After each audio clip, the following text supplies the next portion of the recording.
Okay. Change oil, NMAX. NMAX version 2. Yan. So change oil. Change sa gear oil niya. Yan.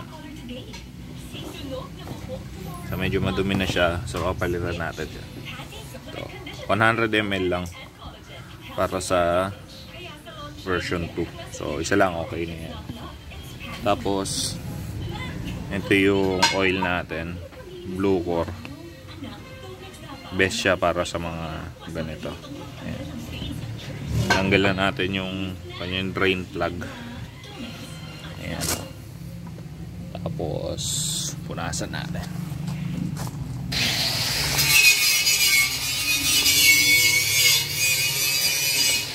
Linis.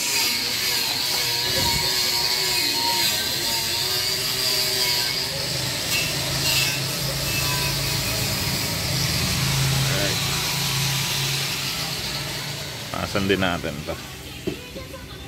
Alright. Okay.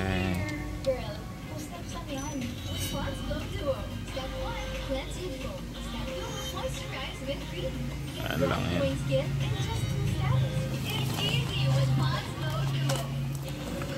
Number 12.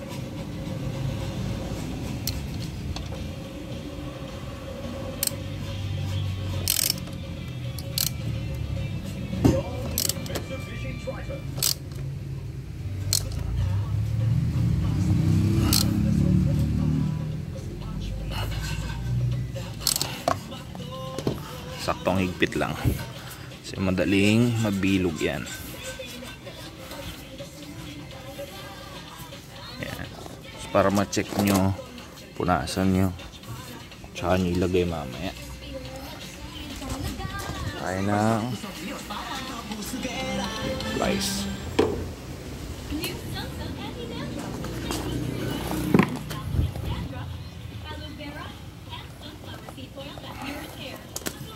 Right.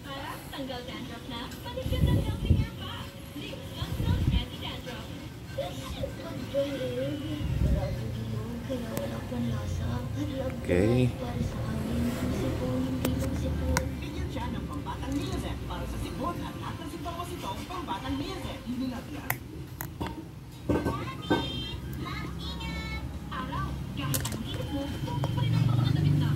Tuloy nyo lang yung dulo.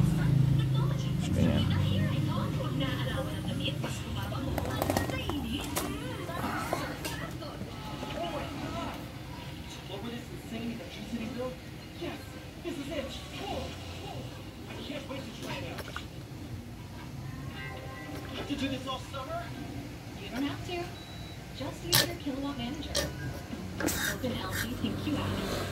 Yan, yan nyo lang tumulo.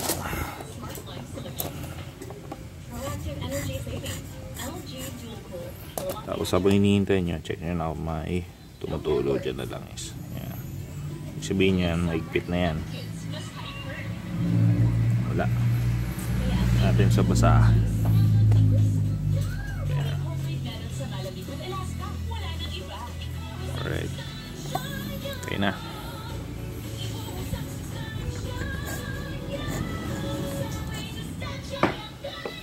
Make sure nyo lang na may o-ring pa rin yan. May o-ring yan.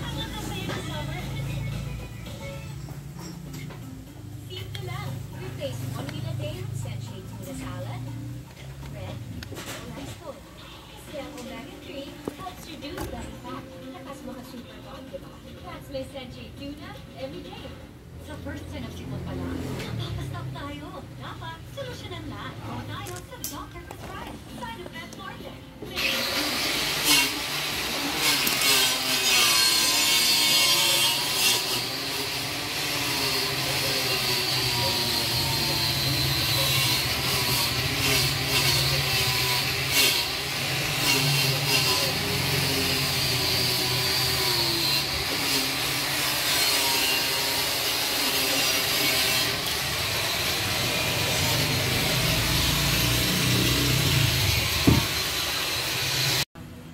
Alright, so para matanggal yung drain plug doon, number 17. mas safe na gumamit ng ganito. Kasi yung iba minsan imbis na paluwag or nagagawa pahigpit. So mas maganda yung meron kayong ganito para alam nyo kung paluwag o pahigpit. Kasi isang side pahigpit yan, pag ganyan paluwag naman. So mas safe siya. Okay. Tapos make sure nyo na makuha nyo yung spring sa ito. Kasi yan, para strainer nyo. Kasi ito yung mga sumasala doon sa oil. Ayan. Okay, kailangan kompleto. Alright, so ito yung ilalagay natin. Yamalu Blue Core. Alright, tayo lang natin tumulo. Bigyan natin mga 30 minutes.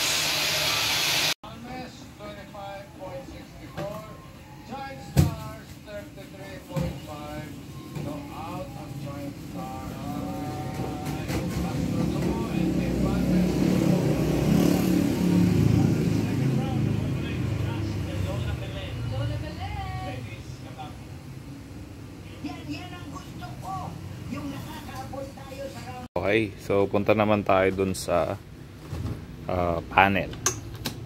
Dun sa oil indicator, yan, nakikita nyo. Yan, nagfa-flash na siya. Yan. So puntahan natin yung gamit yung menu button. Yan, ito yan. Yan. So puntahan natin yung sa oil. Ayan. So yun na yun. Tapos ilolong press lang natin yung menu button. Yan. Yan. Pag nag-blink na siya na ganyan, yan, nakikita. Pindutin lang ulit hanggang mag-0. Yan. Yan. 0 na. Okay? So na-reset na yan. So yun lang yun. Tapos balik na ulit sa yan. Auto. Trip 1. 0 din natin. Trip 2. 0 din natin. Battery. Good pa. Oil, 0. And then, V-belt. Auto. And that's it. Okay? Alright. Okay. So, ayos na lahat. Alright. So, yun lang po. Pagka mag-change oil, ganun lang po yun. So, change na rin ng gear oil, ng oil, tsaka reset gamit yung menu button. Okay? Thank you sa panonood. Don't forget to hit like and subscribe. Alright? Thank you mga kapotpot.